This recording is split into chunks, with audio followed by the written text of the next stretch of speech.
Hello, welcome to part 2 of my Pokemon Omicron full game speedrun commentary series. So in this segment we're going to be covering the next 3 splits you see here, Avery, Athena, and Zeus 1. And let's get started. So we finished the 5th gym and we have to move on and cross the sea over here, but first we'll be encountering our old friend Jeremy.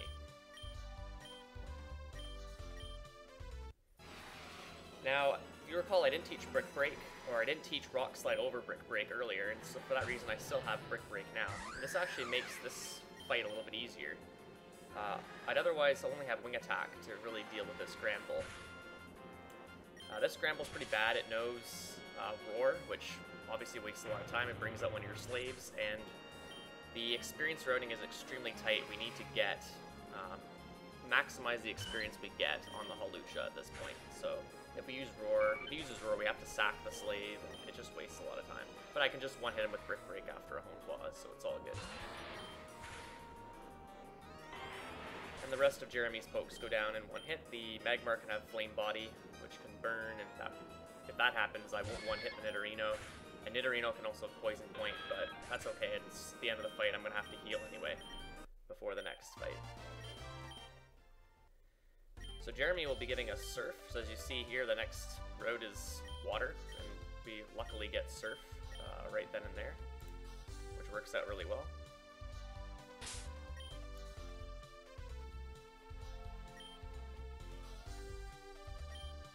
Sorry, the coloring is a little bit weird here. But here we heal Hawlucha to full. We use a Super Repel. We teach Rock Slide to Hawlucha over Brick Break. So we're not going to need Brick Break anymore. We are going to pick up a better fighting type move.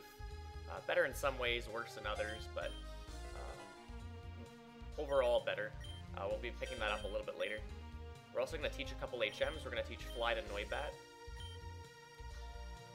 And we teach it over Screech. Doesn't really matter which move we teach it over. And we teach Surf to our Horsey.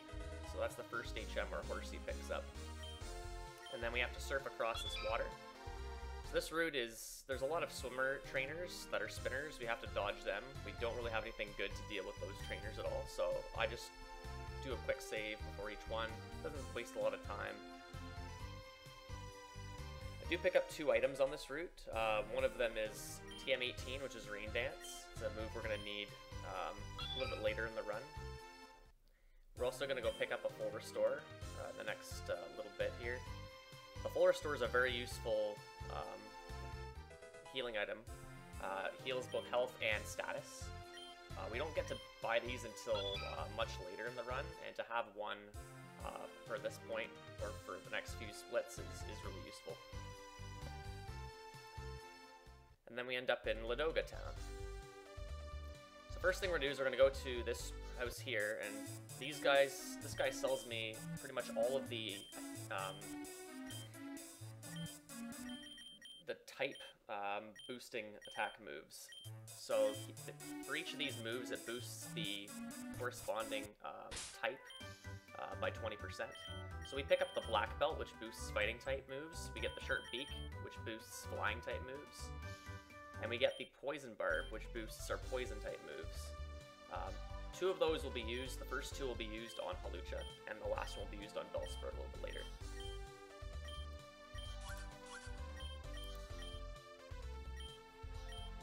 Coming up here is our first double battle of the run.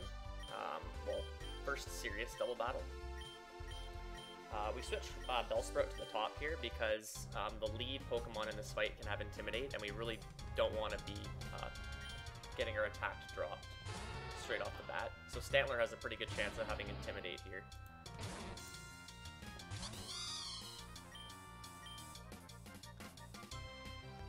So Swanna using Rain Dance is really great because it means the Vulpix is going to do less with Flamethrower. And Bellsprout died relatively quickly, but unfortunately Vulpix hasn't attacked yet, so Vulpix will use Flamethrower. I didn't get the burn there, which is really good. So now we do is we set up a Hone Claws, and we hope that we get good RNG.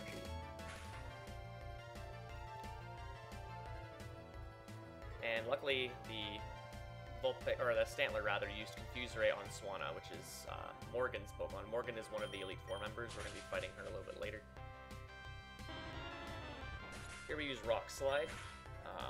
So Rock Slide goes to work right away, and the really great thing about Rock Slide in these double battles is it hits both enemy Pokemon, which is really good, because you can potentially get rid of two at once.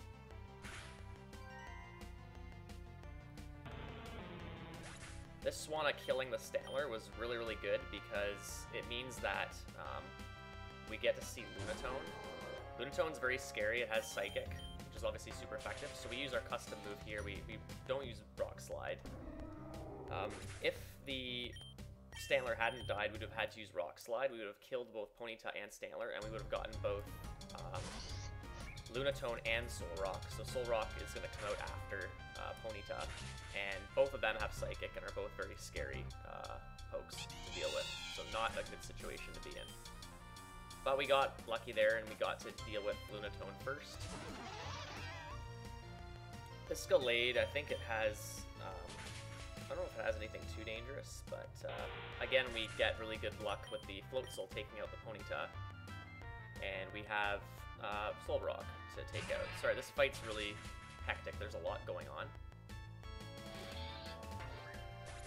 But because Floatzel killed the Ponyta and the Solrock came out, the Solrock doesn't get to use a turn until after I use a turn after my turn, which I had already used, if that makes any sense. So I got the chance to kill the Gallade with Wing Attack, and then follow up that with using the custom move on Solrock, and that fight's very quickly over. So this fight can go really bad. You can get confused, you can get hit by Psychic, you can get burned by Flamethrower. It's not a pleasant fight, but there we got some really good RNG from Morgan's Pokemon, and we were able to kill off all of those Pokemon relatively quickly. You saw there at the end I pick up High Jump Kick, which is our new fighting type move we're going to be using for the next hour or so of the run. Well, actually more like an hour and a half of the run. High Jump Kick is really strong. It's got 130 power. Obviously with Stab, that makes it extremely useful for Hawlucha. But it has a 90% accuracy. And in addition to that, it has, if you miss, you deal half your health in terms of damage to yourself, which can be quite catastrophic. So we're going to be coupling that with Hone Claws to great effect in the next few splits. This Tropius doesn't always die to Wing Attack, and luckily this time it did, but if it doesn't die to Wing Attack, it can use Whirlwind and waste a lot of time because it brings out a slave and you have to sacrifice it, and it could use Whirlwind even again, which just wastes even more time. This trainer here, I'd use a little bit of more of an interesting strat. I have to use either Rock Slide or High Jump Kick on all these pokes, and since both those moves can miss, it's ideal to use Hone Claws first. But in this situation, I actually went ahead and used High Jump Kick first rather than setting up. And the reason being is that Kabutops will either use Sand Attack or Aqua Jet. If it uses Aqua Jet, obviously we'll see that move before we use High Jump Kick. But if it doesn't attack us before we attack it, that means it's using Sand Attack, and therefore it lowers our accuracy, and the Hone Claws really doesn't give us any benefit to this fight at all, because we're really using Hone Claws here for the accuracy boost. But luckily we just nailed that High Jump Kick first turn on the Kabutops, and then we set up on Aerodactyl, who can't do too much damage to us. I don't think it knows Wing Attack, or it also learns Sky Drop a little bit later, both of which are super effective, so it can't really do anything too dangerous. And so we're able to finish these Pokemon off relatively easy. This Bastiodon has Sturdy, so we hit it with Wing Attack first, and then High Jump Kick to avoid the text box that indicates Sturdy was activated. So the next fight is up against our rival again. We're going to heal to full and equip a Persimberry. We're going to see our rival's team has changed quite significantly since the last time we faced him.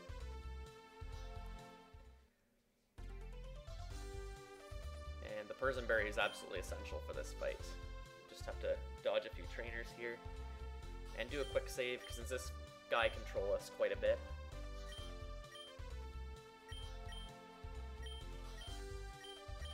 So Jake leads a Klefki. Klefki is a Steel Fairy type, and it's actually pure Steel in this game, I believe. But anyway, Flecky's ability is Prankster, which means it will always attack first. And it loves to use Substitute. So Substitute obviously just wastes time because you have to use an extra turn before you can deal damage to it. It also knows Thunder Wave, which obviously is useless against us. And it also has Swagger. And this is the reason why we equip the Berry, because ideally we're going to see Swagger at some point, which is going to boost our attack 2 stages and make Confuse us. Then the Berry will then heal the Confusion, and we'll get a free double stat up. So you saw there I led with a Hone Claws because there is a chance, and as you can see this happened in this fight, that he doesn't use Swagger at all. And we do need the attack and accuracy boost because we're going to be using High Jump Kick a couple times. So on this Croconaw, we use High Jump Kick, so we need that accuracy boost in case we miss. And the Lairon here also will require a High Jump Kick as well. And we're hoping to not get Sturdy, and unfortunately we do get that. But he doesn't deal us any damage, so that's okay.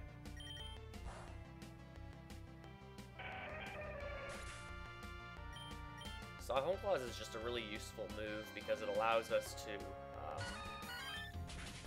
boost both attack and accuracy, and obviously with 2 of our moves being slightly inaccurate in Rock Slide and High Jump Kick, we can take advantage of that accuracy boost quite significantly. It doesn't make the accuracy 100%, but it's pretty close. I think only 2 or 3 times I've actually missed one of those moves after a Hone Claws, so it's very rare for that to happen.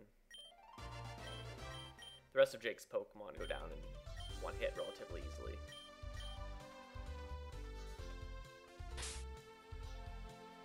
So move on to this route here, which is on a bunch of bridges. We do have to repel. We can get encounters on the bridge, but it's relatively straightforward. I used to pick up a few rare candies. There's a couple rare candies that are available to pick up here, but I removed those because they use up extra repels and take a bit extra time, and we don't really need those extra levels. The next cave here takes us, is just a route that takes us to our next town. Really straightforward. We just try to navigate through here as quickly as possible.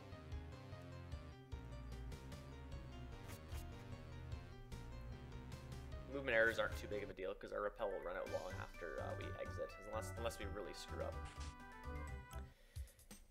We're going to the mart here. We're going to buy a couple things here. We're going to buy a few revives, 3 of them, and we're also going to buy 7 full heals. The reason why I buy these here and not earlier is, first of all, I really need to buy hyper potions earlier, and the alternative would be just buying the full heals and the revives at the earlier mart, and then buying a few extra hyper potions here. So either way, I would have to take 2 marts because I need to have not 20 or so hyper potions for the next few splits, because there's a lot of fights in a row coming up where I won't be able to take the center, so I'll really need a lot of potions. So that's just a really quick mart, doesn't waste too much time. Now we're in the 6th gym, so the 6th gym is a bug type gym. Again, we're going to have a type advantage here. We have Rock Slide and we have Wing Attack, both of which are super effective against bugs. But first we have to do a bunch of puzzles before we go through the gym and fight the leader.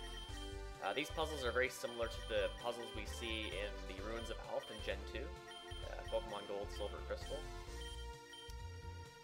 I am screwing these up a little bit here. Normally do much better on these puzzles. The Omanite's the easiest one we have to do, but this is particularly bad.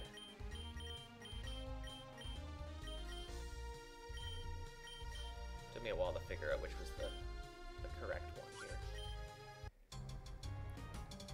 So if you recall, my Berry is still equipped. I don't put on the Lucky Egg again because I am going to have to equip a berry for the gym leader. And it's just easier to do nothing and just repel on that earlier menu rather than equip a Lucky Egg and then have to take the Lucky Egg off again later. I could equip the berry that I'm going to equip for the gym leader now, except one of the trainers coming up, the second trainer I fight in the gym, which is after a couple puzzles, his Pokemon, Parasect, can have Effect Spore, which means that there's a chance that he either paralyzes us. I think he can paralyze, I'm not sure. But he can definitely, for the Hawlucha, he can either poison or put him to sleep, just via a contact move. And so we don't really want to waste a Chesto Berry, which is the berry we equip, that early. So we just leave it as is, and go ahead and fight the trainers and do the puzzles and equip the berry right before the gym leader. Just another quick puzzle here with Ho-Oh. So I mentioned before that the Parasect has Effect Spore. That'll come into really huge play in the gym leader fight coming up. So he actually will lead a Parasect. Parasect has Effect Spore, and he's also holding a Focus Sash. Kind of getting ahead of myself here, but we really do not want to be using Contact Move because that might activate Effect Spore. So this is where Rock Slide actually is very useful. But we'll get to that a little bit later. This trainer's the trainer that has the Parasect. We really don't want to use... We're hoping not to see Effect Spore activate. Because if it actually puts us to sleep now, we have to heal that off because we have to finish the fight. There's still 2 more Pokemon coming up. So here it poisoned us, which isn't ideal, but whatever.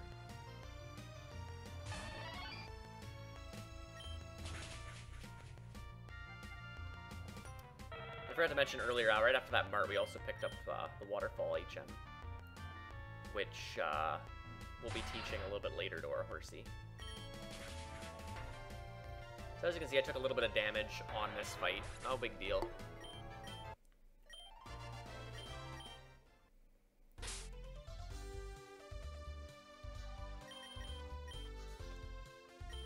So we're just going to heal with a Pecha Berry. They're useful to have. We have full heals, but I like to use the berries up before I start getting into my full heals, because the full heals are useful for confusion, which could happen a little bit later, or if I get frozen as well. I don't really have a berry to deal with that.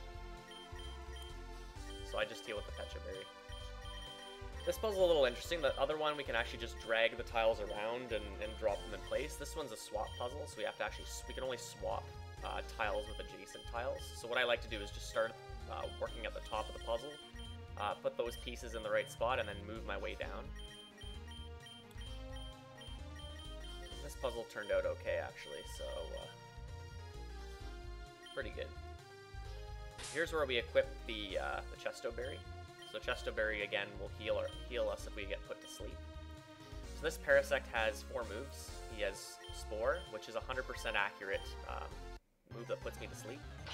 A move that we're actually going to use quite a bit later in the run to great effect. We'll get to that later, though. He also has Poison Powder, which can miss. He has X Scissor and also Growth. So we really don't want to see Poison Powder, because that means we're going to have to burn our full restore.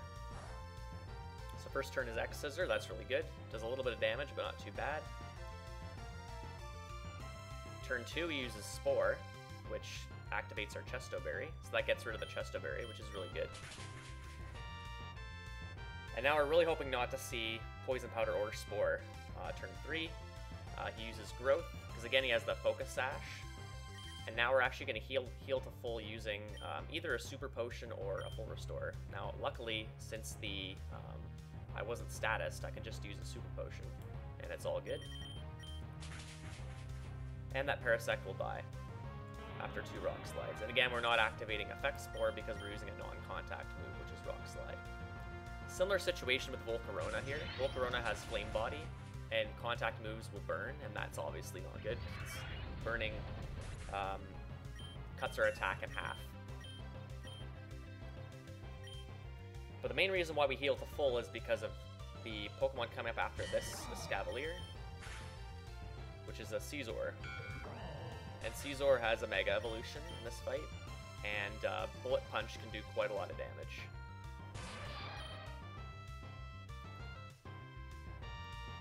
So we have to High Jump Kick both Scizor and Escavalier, and that's the reason why we have to set up 2 Home Claws in this fight, is to be able to one-hit both of them.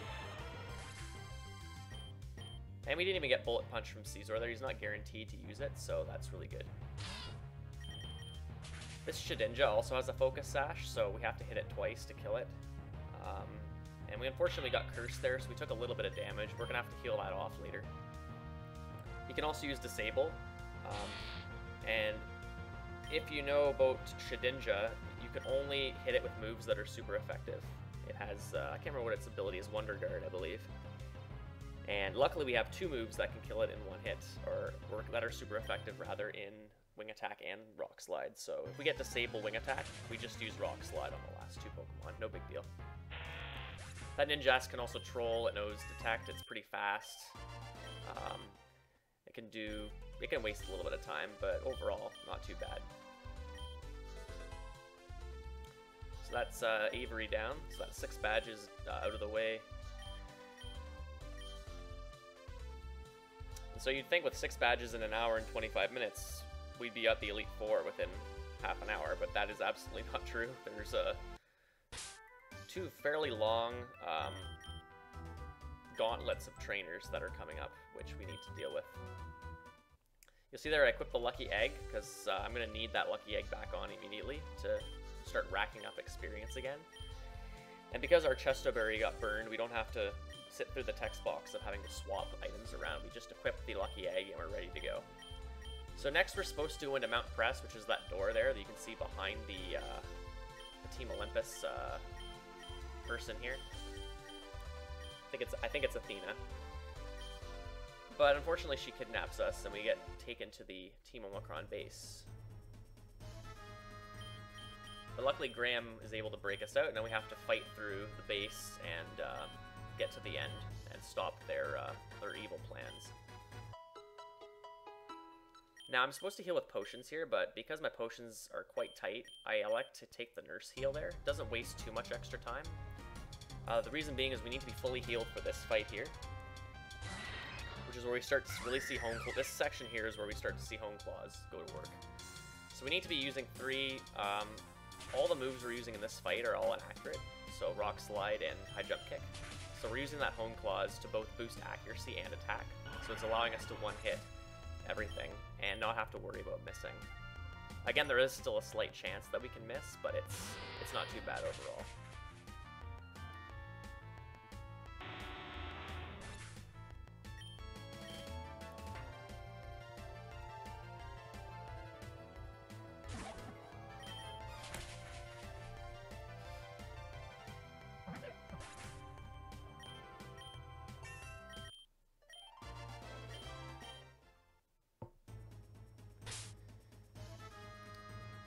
We're going to heal again to full again, real quick. This next fight can be quite trolly. It all depends on whether we get a little unlucky and the lead Pokemon has Sturdy. So this guy's got Boldore. Actually, so it's not the lead, it's the second Pokemon. So Boldore will always have Sturdy. So I lead Wing Attack here, again, just to avoid the Sturdy text popping up. Now I miss High Jump Kick here, which could potentially be quite catastrophic.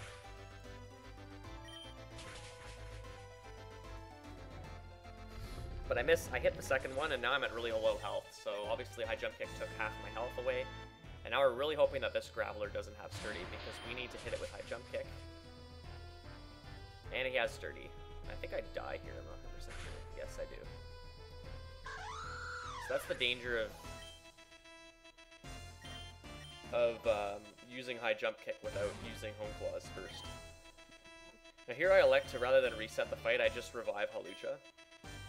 In some cases I'll just I'll save before a lot of these fights and then I'll just do a quick reset. In this case it's just faster to revive and then bring Hawlucha back in and finish off the Graveler. So, relatively slow fight, and I burn one of my 3 revives, which are quite valuable actually. I will definitely want to use them potentially a little bit later in the run, but overall it's not too bad. I go back to heal with the nurse because I need to restore my High Jump Kick PP. I've used 3 of them already. I need to use, from here on out, I need to use 10, so obviously I don't have enough to get through without healing with the nurse. There I activate a Master Ball. It's an item I'm going to be picking up a little bit later in the base. It's required to go to that PC and actually activate the Master Ball, so pick it up later. And then we just kind of work our way through the base, fighting trainers as we go. In some cases, I will elect to use High Jump Kick or Rock Slide without setting up first. And that's generally if there's only 2 Pokemon in the fight and one of them requires a High Jump Kick, I'll elect to use, not use Hone Claws. If the Pokemon won't die in one hit, obviously I'll use a Hone Claws to use as few turns as possible. So this fight here, I use a Hone Claws because I'm going to be using Rock Slide twice. And the Pidgeot, which is the second Pokemon in this fight, won't die to Rock Slide without setting up. This Ninetales actually is pretty nasty. He has Confuse Ray, which can waste a lot of time. But we didn't get that there, so that's pretty good.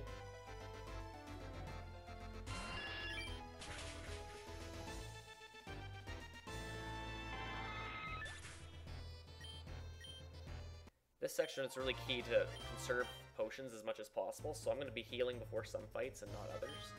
This fight I'm going to save. I only took a little bit of damage, so I don't need to heal at all. This guy's got Girafarig, 3 of them. And we have to set up a Home Claws to one-hit all 3 of them. And this thing knows Psychic, so if he criticals, we're dead. We didn't get that there. I don't even know if this one would have critical. I think my special defense was really good, but it's worth saving for there. So I wing attack the first one. I high jump kick the second because I have seen the second one live to a wing attack. It's quite rare, but it can happen, and then obviously if he hits you, you're dead. And the third one I wing attack as well to have an extra high jump kick PP. So if I high jump kick the third one, I'll still have enough high jump kicks to get through, but obviously if I miss any more, then I'm a little bit screwed. So the reason why I wing attack the third Girafarig is to have an extra high jump kick in reserve, just in case I miss another one.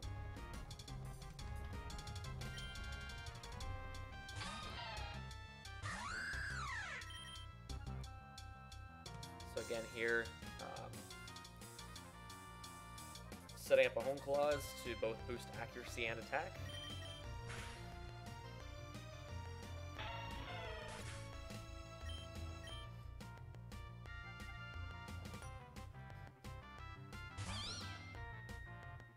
I believe without the Home Claws also this Amoongus doesn't die either, so pretty useful to use Home Claws in that situation as well.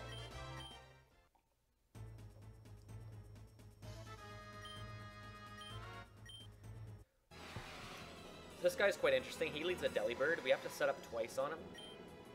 We could alternatively just set up once and then use high jump kick on his last Pokemon. That's probably a good way to use that extra high jump kick because it saves us a turn. The Delibird knows Present, and Present can either heal us or deal damage. In both situations, I got damage. If I had been healed either of those turns, I don't know if I would have healed for the next fight. I don't think I would have. But now since he dealt damage, I'm below a third of my health, I definitely want to be healing. So the 2 Home Claws are required to... mainly to one-hit this Dunsparce with Wing Attack. Dunsparce has pretty good defense. I could use High Jump Kick on the Dunsparce instead, the one I saved, but I elected to keep that for later if a situation arose where I miss. So this next fight is optional. We don't have to fight this next trainer. So this guy this staircase leads to the Master Ball, which we activated earlier. This guy leads a Blossom, and we don't really want to set up a Home Claws here because I believe it has some nasty status moves we don't really want to see. So we go ahead and wing attack the Blossom. The next Pokemon, however, we're going to need to use High Jump Kick on. So this is one of the situations where we have to risk a miss on this Politoed. But we got the hit, so we're good to go. Forgot to mention earlier, the Girafarig trainer earlier was also optional. And he is guarding the Swords Dance TM, which we're going to be teaching a little bit later in the run. So Swords Dance is a move similar to Home Claws, but rather than boosting attack and accuracy 1 stage each, it boosts attack 2 stages, so effectively doubles attack. Or doubles the power of attacking moves. There we pick up the Master Ball. So the Master Ball won't be used for quite a while in the run. It's used towards the end.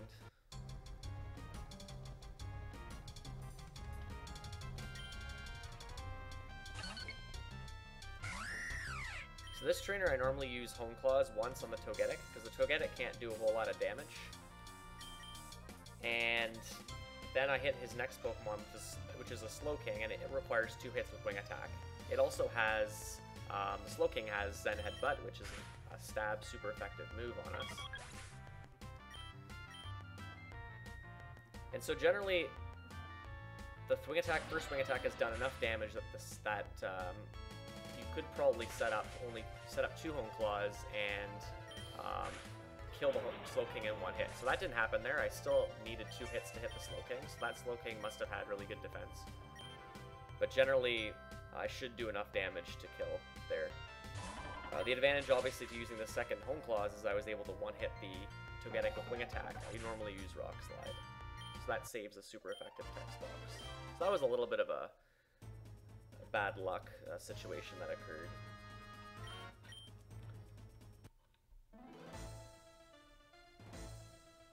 There's a little bit of distortion there on the screen.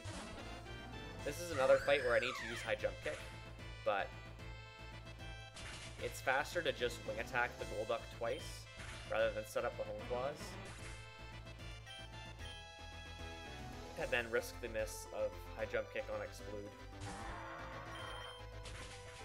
And we got that, no problem. We probably could have set up a Hone Claws on Golduck, like it would have done enough damage. So Hone Claws actually boosts the attack by 50%. So as you can see there, we did over 2/3 of that Golduck's health, so he would have died to a Hone Claws boosted Wing Attack. This guy here can be quite annoying. He's got 3 evolutions, so he's got Vaporeon, Flareon, and Jolteon. This Vaporeon knows... I've only really seen Acid Armor and Muddy Water. Acid Armor obviously boosts the defense of the Vaporeon, and now there's a chance we might not kill after a Hone Claws with High Jump Kick. In this case we did, so that was really good. Muddy Water is not so great because it drops our accuracy, and obviously then High Jump Kick can miss. I think it also has Haze, which is also terrible because we lose the stat ups from the Hone Claws. But none of those situations occurred there, so that's a damageless fight. I elected to use the spare High Jump Kick on that Flareon. I normally use Rock Slide, but because I saved a High Jump Kick and never burned one by missing earlier in the run, I elect to just use it on the Flareon to avoid the super effective text box. So coming up here's a little cutscene where we get to see another Elite Four member enter, which is the electric Elite Four member Corlett.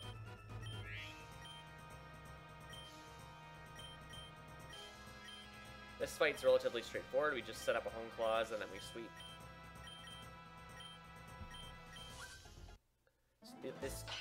This trainer Athena, she's pretty, her Pokemon generally are fighting types and flying types, so we have the moves to handle these relatively easily. So we set up once here on the Noctowl. It can actually do quite a bit of damage with Air Slash, but we got the 5% miss, so Air Slash has a 95% chance to hit, so we got the miss, which is good. It just saves a bit of time, nothing much. I don't think he can kill us with a critical even, so, but it's still good to get a miss there.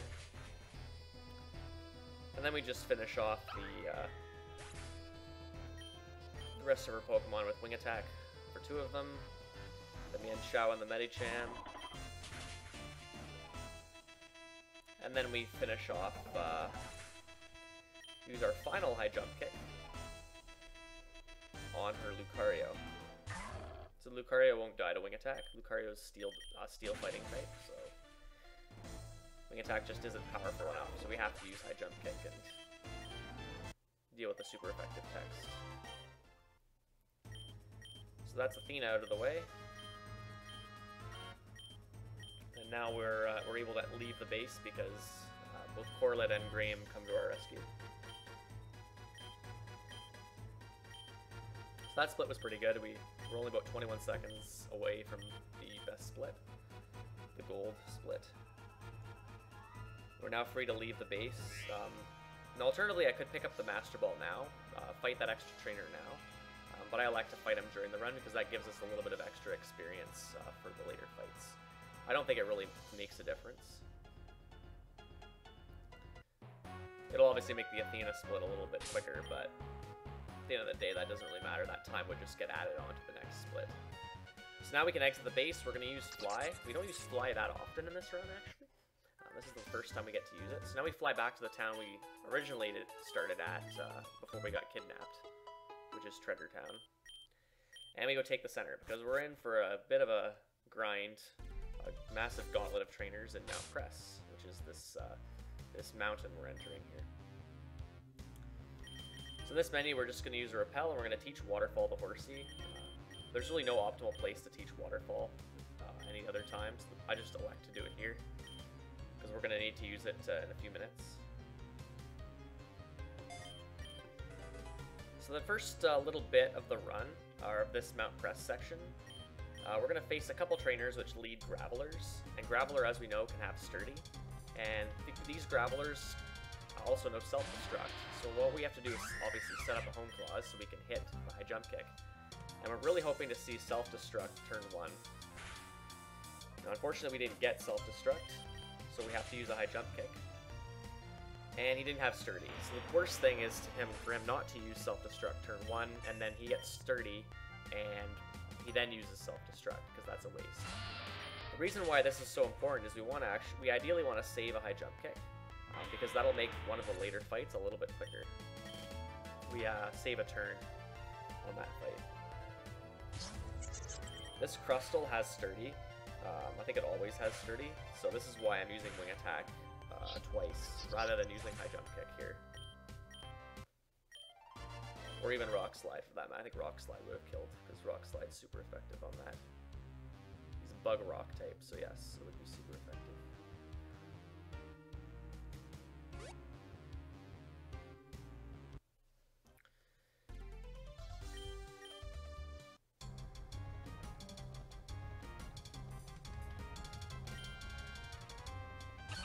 This guy again leads a Togetic.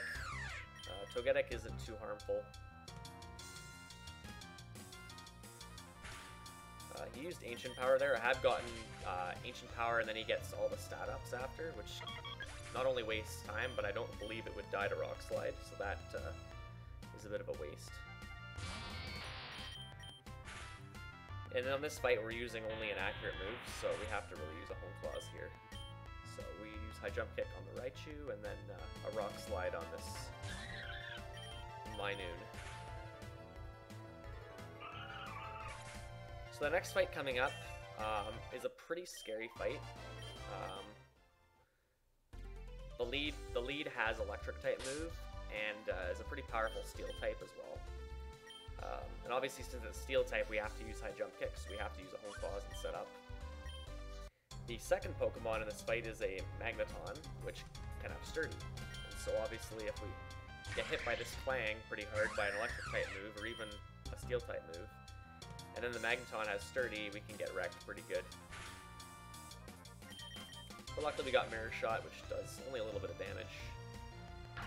And now we're really hoping to not get Sturdy from this Magneton. So, unfortunately, these abilities aren't static in this game. It's just the way this game was programmed, I guess. But luckily we didn't get Sturdy there, so that fight was relatively straightforward.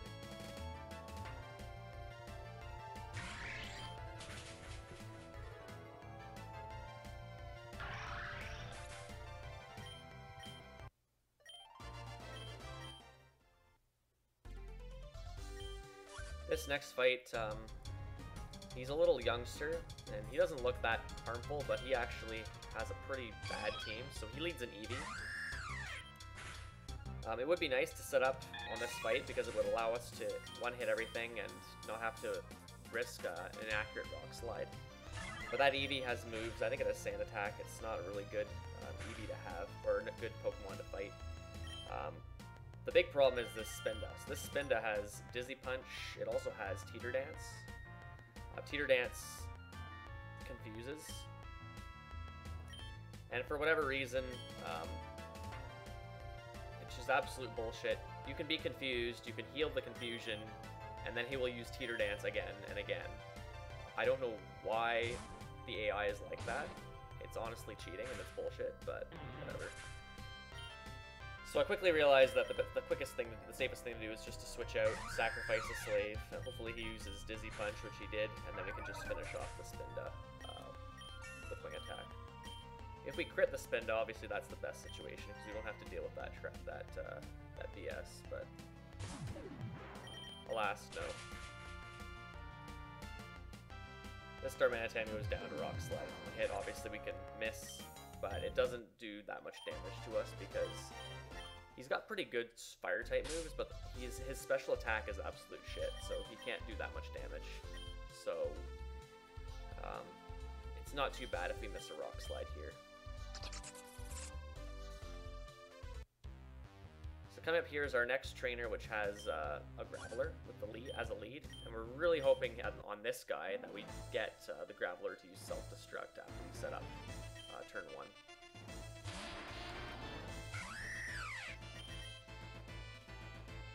So we heal the full just in case, because Self-Destruct can kill us with a critical if we are too low health. And we got Self-Destruct turn 1, which is absolutely excellent, because that means the next fight will be a bit quicker.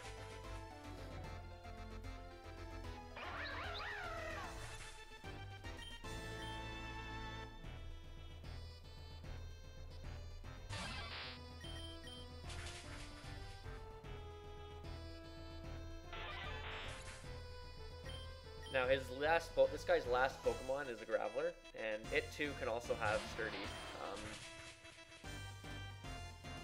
And luckily it didn't here. If we get hit by Self-Destruct by the first one, and then we get hit by Self-Destruct on the second one, that could kill us. So we're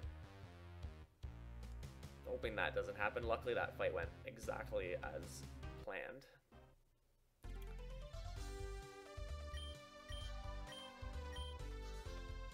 Just a quick save, that trainer can hit us. We really don't have the ability to fight that guy at this point.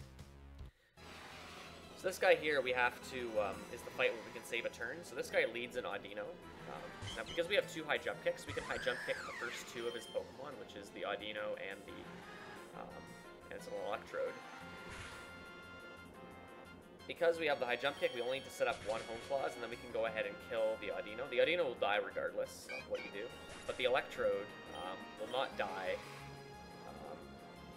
to a Rock Slide, which is the alternative move to use if we didn't get any Self-Destructs from the Graveler. We would have to use Rock Slide here, and we'd have to set up twice on the Audino, which obviously the Audino gets a second turn to hit us.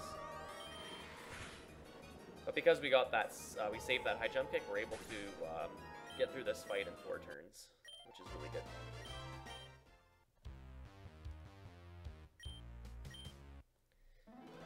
This guy's got the 3 Hitmon Pokemon, Hitmonlee, Hitmonchan, Hitmontop. The biggest thing that can happen is if Hitmontop has Intimidate, and that means that Wing Attack is very unlikely to kill. I'm not sure if this Hitmonchan has... No, not this Hitmonchan. But Hitmonchan later on in the run might have Detect, which obviously wastes time. I think it's a little bit later, more higher level. So we didn't get Intimidate from the Hitmontop, so we can hit him with Wing Attack, and he goes down in 1 hit.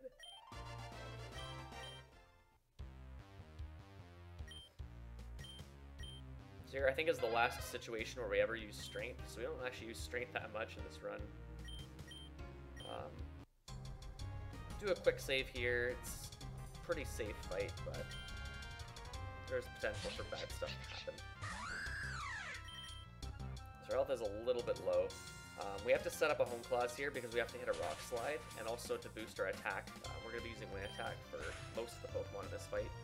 This Volibee obviously can do quite a bit of damage with Air Slash if it criticals. But we got a regular roll, and we're able to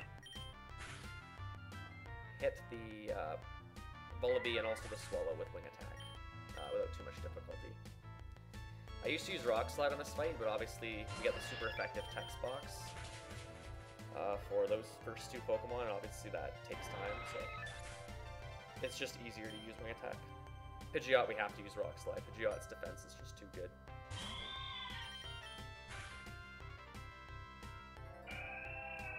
And we get Delcatty down in 1 hit with Wing Attack as well. More importantly, we want to avoid healing before this fight if we can, because we're going to be taking a Nurse Heal in a second. So healing before that fight is kind of a waste of a potion if we don't really need to use one. Obviously, if our health was extremely low, we would, because that Volibee can kill. So here we get to use Waterfall, so we could teach Waterfall on an earlier menu, where we're healing or something like that, but I just elect to use it at the very beginning. And then we take a Nurse Heal. Now for the next little bit, we're not going to be able to heal at all. We're fighting a lot of trainers. We're actually going to pretty much run out of PP on all of our moves. And we'll see a little bit later. This is where that Max Ether I picked up earlier makes a huge difference to the run.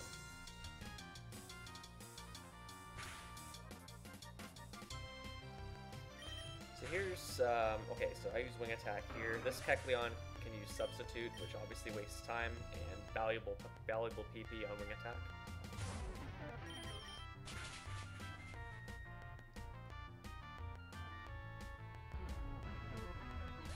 But essentially moving forward, we're really trying to use as few PP as possible. We're trying to use Hone Claws as little as possible because we only have 15 of them. Here I made a mistake. I actually accidentally used Hone Claws on this Banette. For whatever reason, I thought that I was on Wing Attack, but clearly not. And that is actually a big problem because my PP routing is such that the next time I get a heal, I have no Hone Claws left, and I've already used an extra one here, and so I have to not use one in a later fight.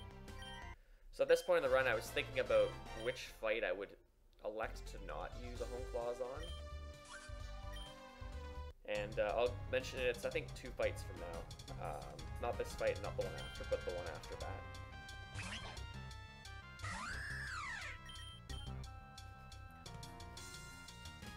This guy, it's important to have a fairly decent amount of health because this Pachirisu knows Discharge. Obviously that can do a bit of damage.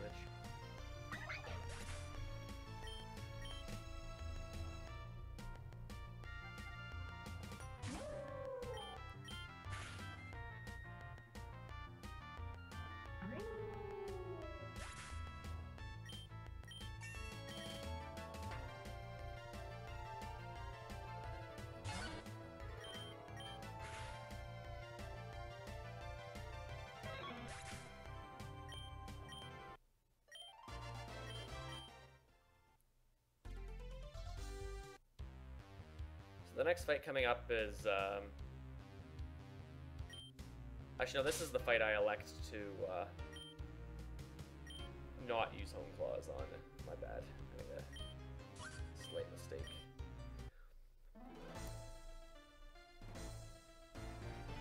So this girl leads a Mr. Mime. I wouldn't be using Hone Claws on him anyway, because he knows pretty powerful Psychic type moves, so I elect to just use Wing Attack here. But I normally would use a Hone Claws on her next Pokemon, which is an Abomasnow. Now, not using Hone Claws here is actually really good because, as you can see, Abomasnow's ability is Snow Warning, which brings out Hail, and that obviously just deals damage and more text to go through. I normally set up a Hone Claws there and then Wing Attack. This is so that I can hit this Stoutland with High Jump Kick, and I don't have to worry about it missing. But it actually turned out it was quite a good strat, because I saved time because I didn't have to go through a second turn on Abomasnow, and I was still able to one-hit the Stoutland with my attack actually lowered one stage with High Jump Kick. High Jump Kick is just way too good in this game.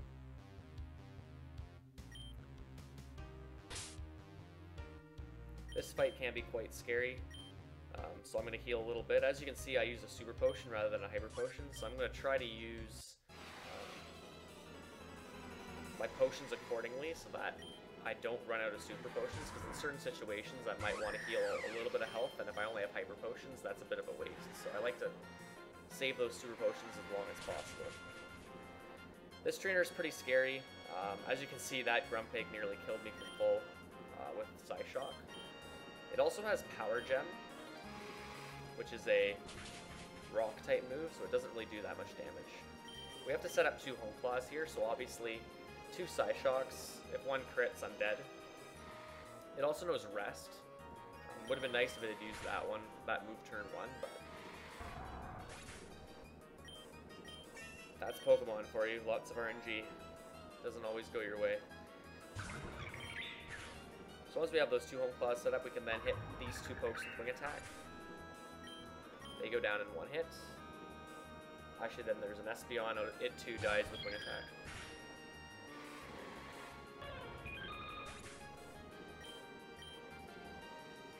And this is an interesting strat. I actually elect to use High Jump Kick on this Musharna, even though it's not very effective.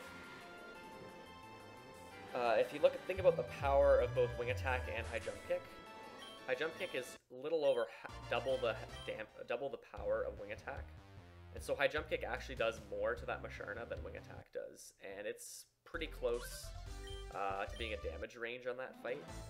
It certainly is a damage range with Wing Attack, I believe. So using High Jump Kick actually is a little bit safer to use. Obviously we have to deal with that extra text box, but we really don't want to be taking any hits from that Musharna. It's got pretty powerful special attack. This trainer there has a Meowth, just one Meowth. It's not super useful at all in terms of experience. It's a bit of an annoying fight, actually. Kind of like that earlier Tyrogue fight. That was level 9.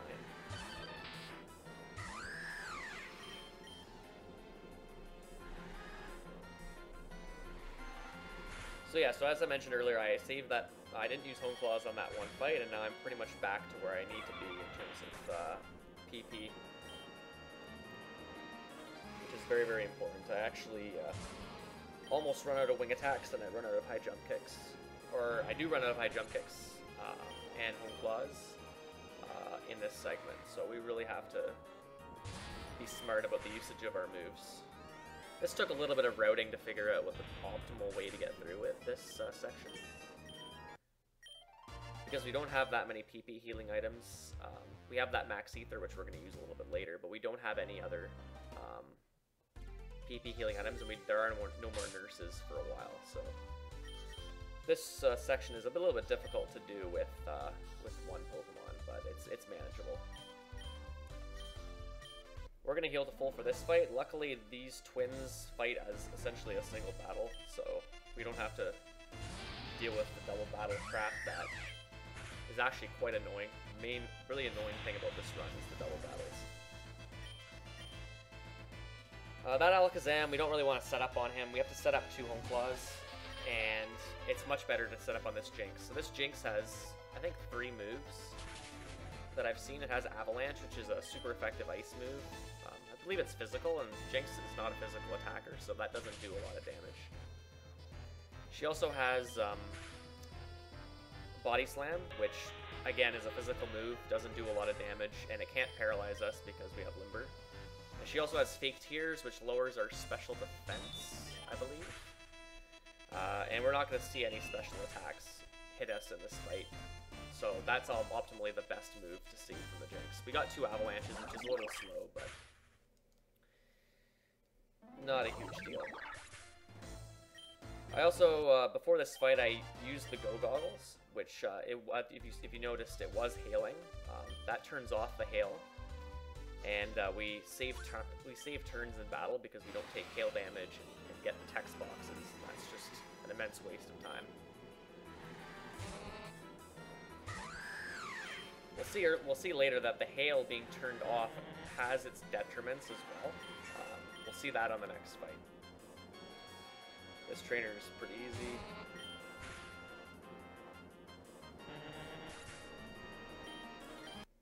Nothing noteworthy to point out here.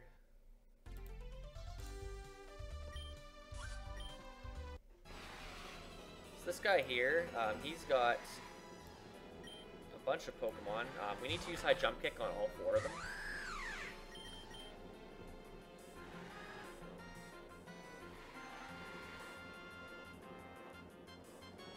So we have to set up a Home Claws first. 2 of the 4 Pokemon, there's a chance for them to have Sturdy as their ability. And obviously if there's Hail active, at least for the second Pokemon onwards, both Pokemon in the battle take Hail damage before the turn starts. And so even if they have Sturdy, they would still die in 1 hit to High Jump Kick, even if they had Sturdy. So obviously Unluckily, that Skarmory had Sturdy, and so I had to take an extra turn. But overall, it will save time, because we don't get any hail damage for the entirety of the series of about 5 fights outdoors. 5 or 6 fights. This Fortress almost always has Sturdy, and it also knows Explosion. Not a great move to see. If it had killed us with Explosion, that would have been okay, because we would have still won the fight. So only a little bit of experience that would be lost there.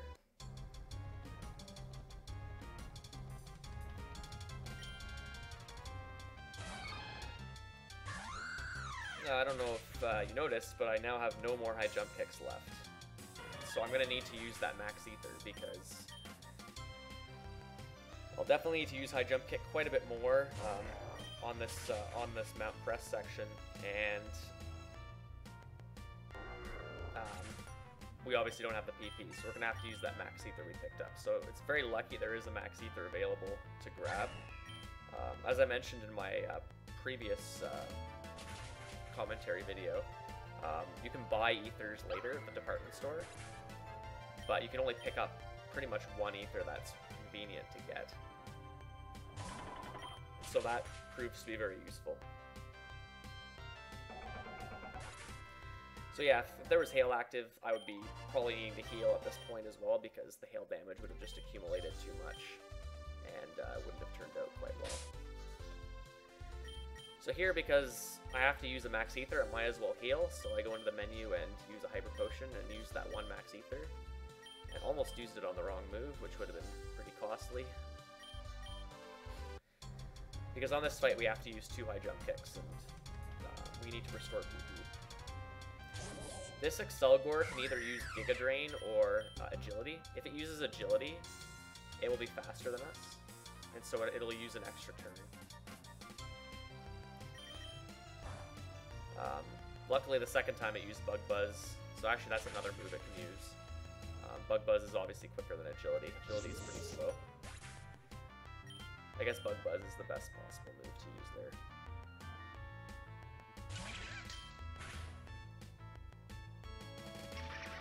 I used to use Rock Slide on that Galvantula. It's a bug type, but it's also part electric, so that's why I used Rock Slide before, but now I just use Wing Attack since it's faster. And this Escavalier dies in 1 hit. This Shuckle can have Sturdy as well, and if there was Hail again, that wouldn't matter, but here we didn't get Sturdy, so that's really good. We're hoping for as few Sturdies as possible, because that means we have to use an extra move. Usually I like to use Rock Slide to finish off pokes here with Sturdy. Because our PP is extremely tight, and coming up we're actually going to be fighting a few Pokemon that have the ability Pressure, which doubles the amount of PP that we burn each time we use moves against them. So we really don't want to be seeing Sturdy at all.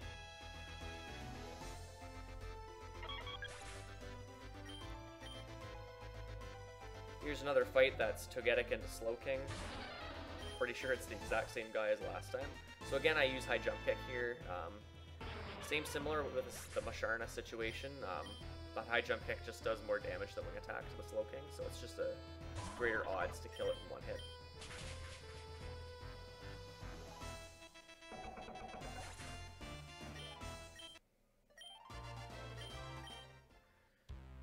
This next fight we can take a lot of damage, and if our health was fairly low, like around 120 or lower even, we'd have to heal, but we didn't take too much damage on that Bug Catcher and also that first grunt. This Floatzel can have Aqua Tail, that can do a fair bit of damage. But the big issue is the Pokemon that's coming out next. So luckily we got Whirlpool, a little slow, but not too much damage. And High Jump Kick is pretty much the only move that's a sure bet to kill that Floatzel. But the Golem here, it can have Sturdy, and it also knows Explosion, so we don't really want to see that. But luckily we didn't see Sturdy, so pretty good fight. Here I like to use Rock Slide on the Furret, so which was a mistake. Earlier in the run, I think on that fight with the Skarmory, I elected to use Wing Attack to finish him off instead of Rock Slide. As it turned out, it didn't really matter. I probably could have just used Wing Attack here. It would have been fine, but I was a little bit worried about my Wing Attacks running out. So I chose to use Rock Slide on the Furret and ended up wasting a turn. But overall, it just used Amnesia, so it didn't cost me too much time. This Durant can have Iron Head, which can do a fair bit of damage. Durant is a pretty high attack stat, but it used Crunch, which is pretty useless. Doesn't do any damage at all. So really, we only have a few more fights. We have 3 more fights after this one. And we're really trying to just minimize the amount of potions that we use.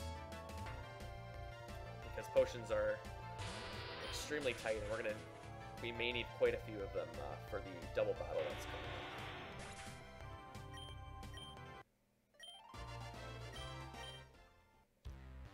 So this next fight is where we see our first, I mentioned there's a couple Pokemon we see here that have pressure.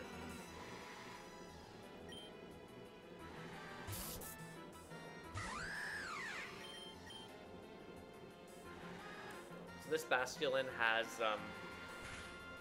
well, use Double Edge here. It also has the move Soak, which turns us into a water type, and therefore we lose that the stab effect on High Jump Kick and Wing Attack, which can be quite costly because I don't think this Absol would live, but the next Pokemon might live a Wing Attack if we get soaked, so not good. That Absol also has Pressure, which would double the usage of our Wing Attack PP on that turn. In addition, it also has Detect, which just wastes time and also forces us to use an additional attack. So if it has Pressure and uses Detect, that essentially burns 4 Wing Attack PP in one shot. And PP is at a premium at this point, so we really don't want to see Detect at all. Pressure is fine, actually, but Detect is definitely a bad thing to see. This fight here I don't set up on, so I do save before this fight because I do have to hit this Crobat without setting up a Home Claws. We just don't have enough Home Claws to use a Home Claws here. I only have 1 left.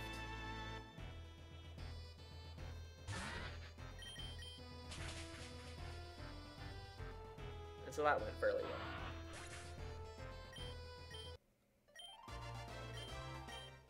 Alright, so we have about, I think we have about 5 or 6 Wing Attacks left. We only have a couple Rock Slides left. We have a fair amount of High Jump Kicks, I think. We should have about 4 or 5 of them left. This Absol can also have Pressure. We only have 1 Home Claws left, so it doesn't really matter if he has Pressure or not, because that goes away in 1 hit. And we didn't see Detect at all, so that worked out quite well. We can finish him off really quickly with Wing Attack.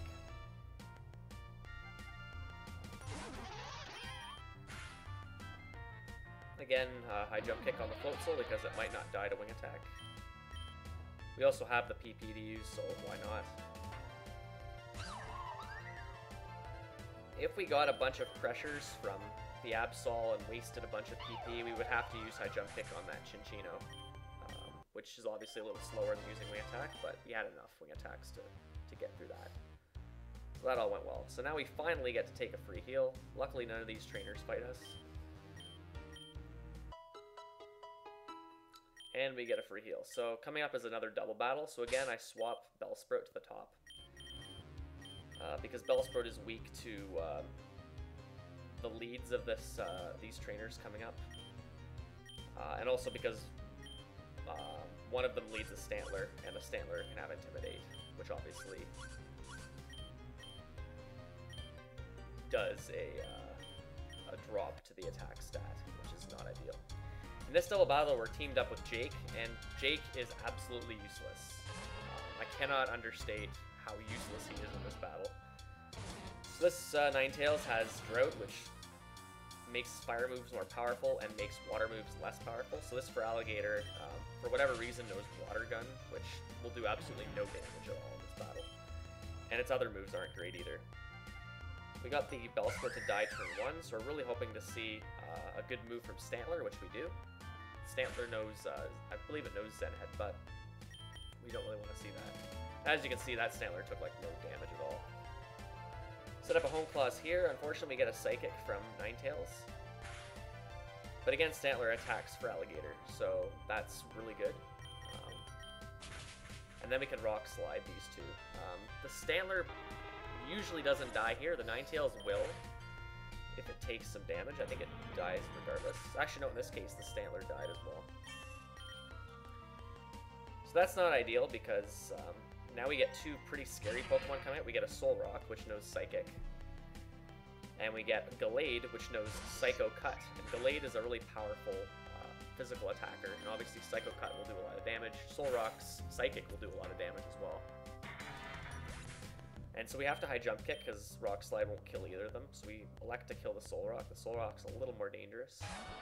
And then out comes Rapidash. Rapidash has a pretty scary moveset as well. Luckily, Gallade used False Swipe. And then here we choose to use Rock Slide on Rapidash. And because Rapidash took a little bit of damage from Alligator, we were able to kill Rapidash in one hit. And we crit the Gallade as well. That does not die normally. And so that ended up working out really well in my favor. So one trainer of them has 3 Pokemon left, and the other one only has 1. We have to kill that Lunatone first, because Lunatone again has Psychic. The Larvesta can't do too much damage to us. It has Fire-type moves, but it's not a super strong Pokemon. And now conveniently, both of these Pokemon will die to Rock Slide. And the Larvesta chose to use a move that was not super useful. So this fight overall went really well. I got really good rolls on some of my turns. Jake attacked certain Pokemon that actually allowed me to then finish off. And then the opposing trainers ended up hitting the Feraligatr instead of me, which made the fight a lot better. Now if I get burned in this fight, I have to use my Full Restore, but again, that Full Restore I picked up earlier, I still haven't used it, which is really good because Full Restores are really valuable in this run. They can heal a lot of HP and status. And so now we've got an extra one to work with for later.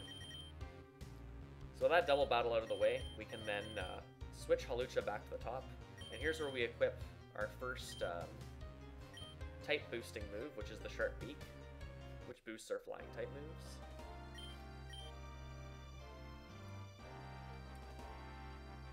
So we only have one more fight left on this split. And that's our first encounter with the big bad boss of Team Olympus, which is Zeus. Do a quick save, and we're in the battle. So Zeus leads a Ninjask, which Ninjask is a very fast Pokemon. And every turn it gets a speed boost, which increases its speed. And then the first turn is slower, but after a speed boost it will be faster. We're going to use Wing Attack to start, and what we're really hoping is that this Ninjask uses Protect turn 1. But it used Wing Attack. Or it didn't attack, it used something else.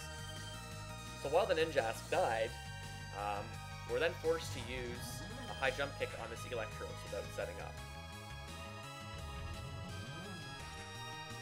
Which is pretty bad. If we miss, we do half our health to ourselves, and then that thing can use either Thunderbolt or Discharge and kill us in one hit. We're then forced to use Hone Claws on this Metagross. Metagross knows Zen Headbutt, which does well over half our health. So that's obviously not ideal. If he crits us, we're dead. But that didn't happen, so we're all good there. After Metagross, we get to see Frostlass. This Pokemon can use Ice Shard, which is like an ice version of Quick Attack. We didn't see that, so that's really good. Down he goes. The next Pokemon is the real reason why we use the Sharp Beak. So this Gengar can live a Wing Attack if we don't have the Sharp Beak equipped. So the Sharp Beak will boost our Wing Attack by 20%. But luckily, the Gengar just dies, no big deal. We can't really set up a second Hone Claws here, it's just not feasible at all. So again, if Ninjask's first turn had used Detect or Protect, it would have my wing attack obviously wouldn't have worked, and then it almost always uses Baton Pass its second turn. So after I use wing attack and it blocks the wing attack, I then set up a Hone Claws, which essentially the Hone Claws ends up going on Electros. And then I get to attack next because it used Baton Pass first. And then I can hit Electros without having to worry about it missing. Now here I get to beat up on Victini and finish him off in 2 hits. Sometimes he dies in 1 hit, not always. But anyway, so if we can set up that Hone Claws on Electros, then we don't have to set it up on Metagross. And we then essentially can go through that fight completely damageless. In theory, I could set up another Hone Claws on Metagross to ensure that that Gengar does die to wing attack, but because it's so inconsistent as to what that Ninjask uses, it's just not really worth playing by that strat, because in most cases, actually, that Ninjask doesn't use Protect, so we're gonna get, we have to use that slightly riskier strat. So just a little bit of storyline here. So that brings us to the end of the Zeus split. So now we're going to go back to Treasure Town, and we're going to be allowed to continue on with our adventure. And that essentially brings us to the end of part 2 of this commentary series. So we'll just stop on the fade out here and stay tuned for part 3.